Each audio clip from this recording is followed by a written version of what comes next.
Bismillahirrahmanirrahim. Assalamualaikum warahmatullahi wabarakatuh. Innal hamdalillah nahmaduhu wa nasta'inuhu wa nastaghfiruh wa na'udzu billahi min shururi anfusina wa min sayyiati a'malina. May yahdihillahu fala mudilla lahu wa may yudlil fala hadiya lahu. Asyhadu an la ilaha illallah wa asyhadu anna Muhammadan abduhu wa rasuluh. Fa inna asdaqal hadithi kitabullah wa khairul hadi Muhammad Rasulullah wa syarrul umuri muhdatsatuha wa kullu muhdatsatin bid'ah wa kullu bid'atin dhalalah wa kullu dhalalatin finnar. Amma ba'd. Segala puji serta syukur kehadirat Allah Subhanahu wa taala, dan juga sholawat dan salam tak lupa kepada baginda kita Nabi Muhammad sallallahu alaihi wasallam. Jamaah subuh Masjid Darul Abar dengan Allah Subhanahu wa taala, izinkanlah kami menyampaikan hadis Rasulullah sallallahu alaihi wasallam yang bertemakan bersahabat dengan Al-Qur'an. Dari Umamah, Rasulullah sallallahu alaihi wasallam bersabda, "Iqra'ul Qur'an fa innahu ya'ti yaumal qiyamah syafi'an li ashabi."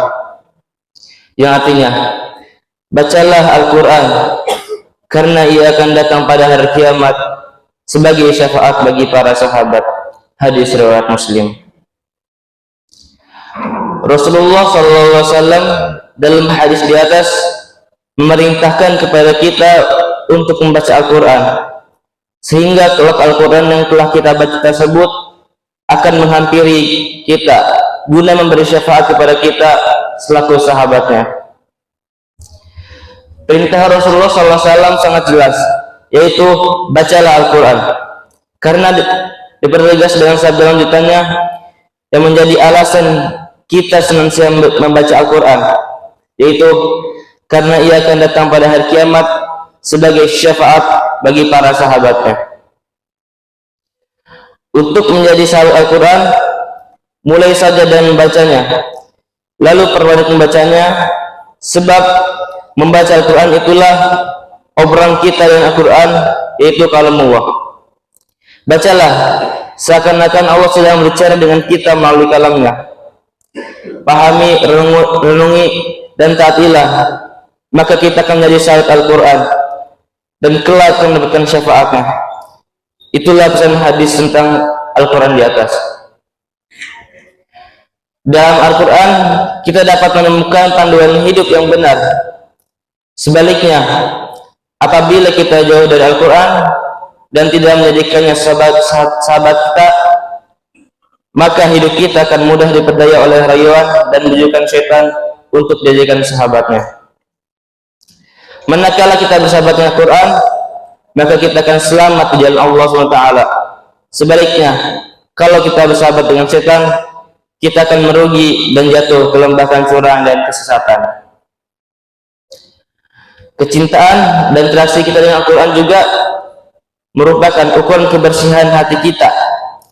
Jika suatu hari kita merasa berat untuk membaca Al-Quran, bisa jadi itu adalah petanda bahwa hati kita kotor. Untuk membersihkan, paksakanlah membaca Al-Quran. Insya Allah ayat-ayat Al-Quran yang kita baca akan membersihkan kotoran-kotoran tersebut. Allah SWT berfirman dalam Qurannya, "Dan barang siapa paling dari pengajaran Allah yang Maha Pengasih, kami biarkan setan menyesatkannya dan menjadi teman karibnya." Quran surat Az-Zukhruf ayat 36. Allah juga berfirman, "Dan kami turunkan kitab Al-Quran kepadamu untuk menjelaskan segala sesuatu sebagai petunjuk serta rahmat dan kabar gembira bagi orang yang berserah diri, yaitu orang yang Islam." Jamaah subuh yang dimuliakan Allah SWT, alangkah baiknya pada pagi hari ini kita bermunajat kepadanya. Ala hadhihi niyyah wa likulli niyatin shalih. Bismillahirrahmanirrahim. Alhamdulillahirabbil alamin. Hamdan na'imin, hamdan syakirin, hamdan yuwafi ni'amahu wa yukafi mazidah. Ya Rabbana lakal hamdu wa lakal syukru kama yanbaghi li jalalika al-karim wa 'azimi sultanik. Allahumma salli wa sallim ala sayyidina Muhammad wa ala ali sayyidina Muhammad.